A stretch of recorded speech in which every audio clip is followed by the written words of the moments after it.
All right, crew. Just want to make sure I had kind of a summary video of everything that we are working through this week and then quizzing on Friday. So this video is kind of a summarization of the process, how we determine the intermolecular forces that exist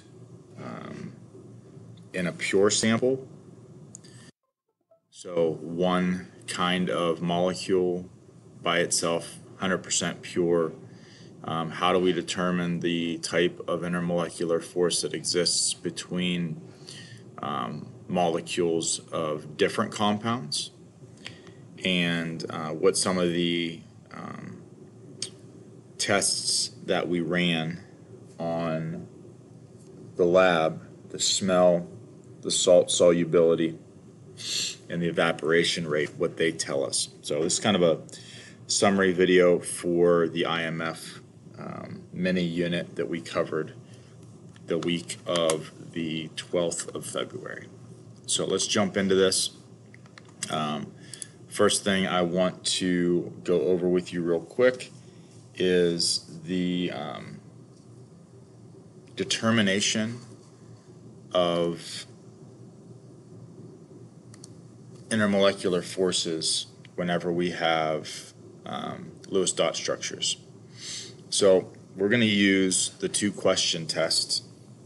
The two-question test to determine polarity, because a lot of intermolecular forces is dependent on combinations of polar, non-polar, and then there's this HN-HO-HF bond that we're looking for. So if we look at these molecules, you can see our first set is CF3Br. So this guy ends up being polar, and the reason it's polar is because when we look at our molecule, our center atom doesn't have any lone pairs on it like the oxygen over here does. Those lone pairs make it polar. But the atoms connected around it are different, okay? And just to point this out, if we look at our electronegativity values on the periodic table, bromine has a value of 2.8, okay? Carbon has a value of 2.5, and fluorine has a value of 4.0. All right, so this dipole right here is pointing from carbon to bromine, but it only has a delta of 0.3, meaning that is a very weak dipole. These three dipoles, they have a difference of 1.5. So when they take on that tetrahedral shape, so this molecule is going to have this shape, right?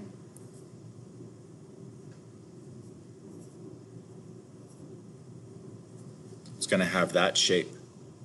If you have a 0.5 delta, really small dipole there, and it's trying to compete against three bigger dipoles that are pointing down and away, those three CF dipoles are going to overpower that one, and it's going to make it polar. So you're going to have a net dipole straight down through the middle of the three fluorines, okay?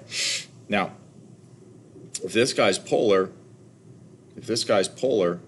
and it's just a pure liquid sample of CF3Br, that's all we have, then it's going to have dipole-dipole intermolecular force. That's the strongest intermolecular force that will be in that sample.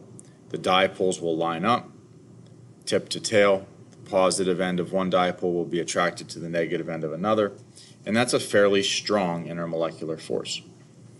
When we go over to this one, you're going to see that this guy's polar right off the bat because we have lone pairs. Anytime you have lone pairs, the bonds get pushed out of being linear, and it adds their dipoles together, and you get a net dipole over here. So this guy has dipole-dipole, but it also has hydrogen bonding. So you have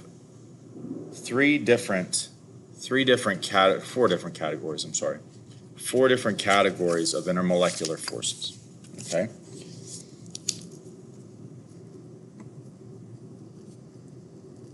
So our intermolecular forces, if we have polar, so if we're combining two different compounds, we're looking, they're both polar, or if it's a pure sample and it's a polar substance, that's going to give us what we call the dipole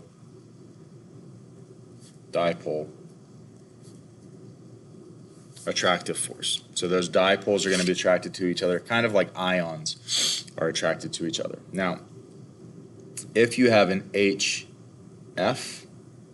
an HN, or an HO bond, and lone electron pairs. So you have an HO bond here, and you've got lone pairs. Or you have an HO bond here, and look on this molecule, you've got all these lone pairs around the outside. Then you're going to have what we call a hydrogen bond. And that is the strongest, okay? If you have a combination of one's polar, so this is a mixture only, one's polar and one's nonpolar, you're going to get something called a dipole-induced dipole.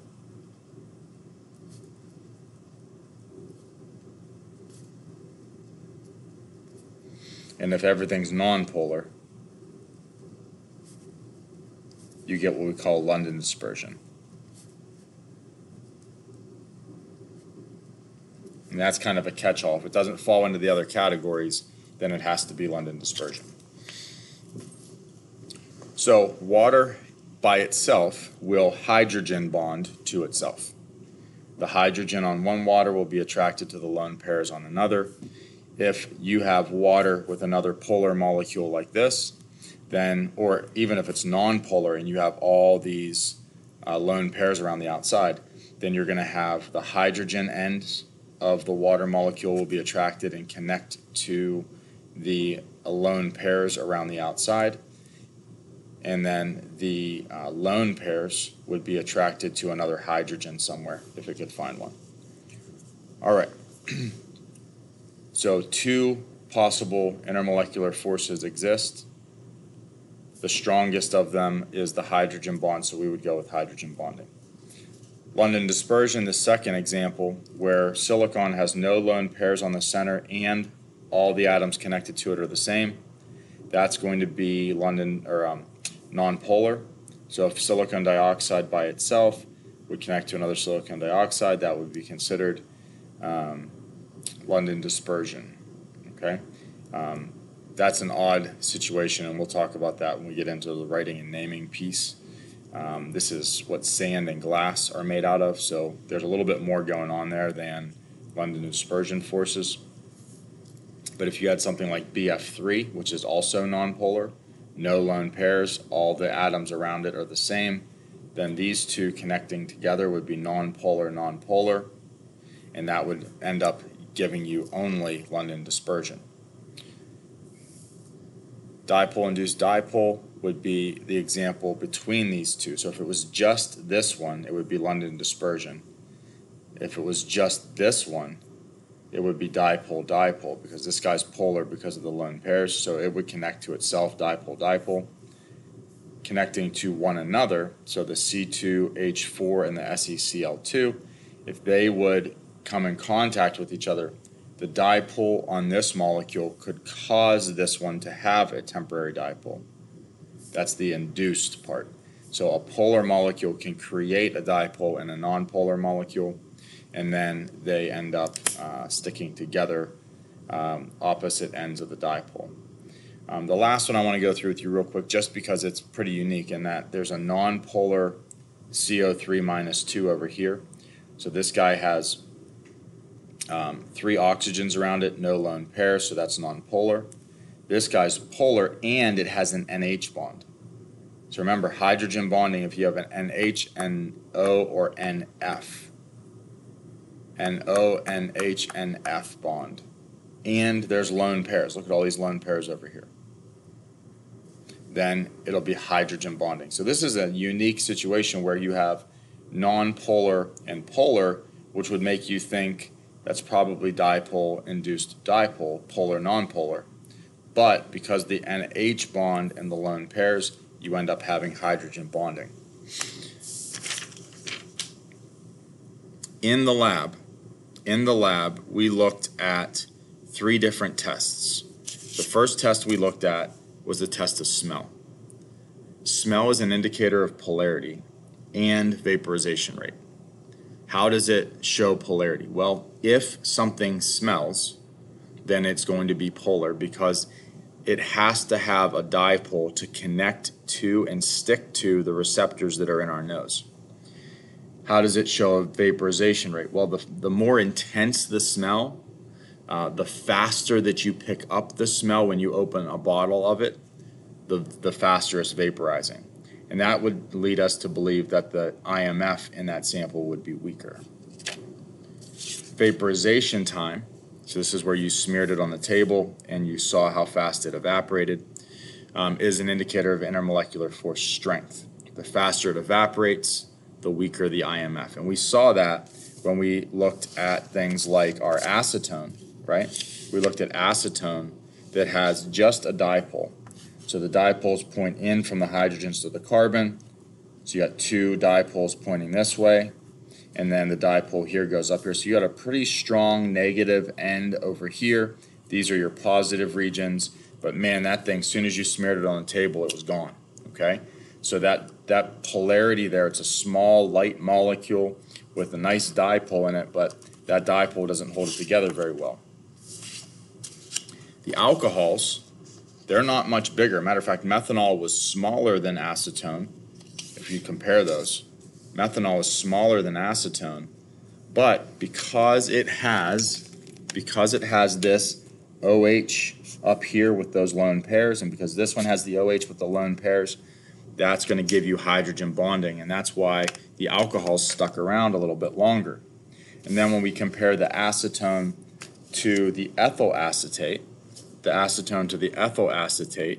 what we end up seeing is it's going to fall right in the middle. And that was one of the questions I asked you guys to look at. Where would ethyl acetate fall between the isopropyl and the acetone? And the reason for that is it doesn't have hydrogen bonding, but this other oxygen gives it another negative spot. This other carbon and hydrogens gives it another positive spot. So we end up with a positive region down here, here, and up here, and then a negative region here and here. So it's a bigger molecule with a very similar group of elements on the edge. Bigger the atom, the bigger the molecule, the slower it's going to move. It's going to take more energy to move it. All right? So as we think through what we saw in the lab, hopefully that description of evaporation will help you. And then last one is salt solubility. So salt solubility helps us determine polarity, okay? If something dissolves the salt, it's polar. The faster it dissolves, the stronger the dipole is. When you take the quiz, please make sure there is at least one question on the quiz that is multiple answer, okay? So there are at least one, maybe 2 questions on the test that are asking you, of the choices below, choose all that are correct. Make sure you're picking more than one correct answer there. There's no trick questions on there. I'm not trying to say pick them all and there's only one. If there's pick them all, then there's more than one, okay? So double check the question types and make sure that your test is submitted by Sunday at 11:59 p.m. All right, if you have questions, shoot me an email. If not, I will see you Tuesday for the start of writing and naming compounds.